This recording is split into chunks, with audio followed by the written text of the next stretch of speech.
passat aquest matí? Tens fills. No pots abaixar mai la guàrdia. Què ha passat aquest matí amb l'Àlex?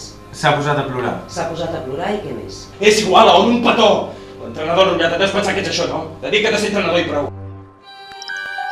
M'ha dit que li feia por. Ja ho dic. Què? No estic parlant d'això. Doncs si no m'ho expliques em perdo. Quan es tracta d'un nen, el teu fill, no pots evitar desconfiar dels adults. Ara ja saps què he fet. Surt i vés-hi a explicar a l'Anna, i a qui vulguis! Què ha estat això? Alguna cosa contra les persianes? Jordi! Héctor! Què ha estat això? Què passa?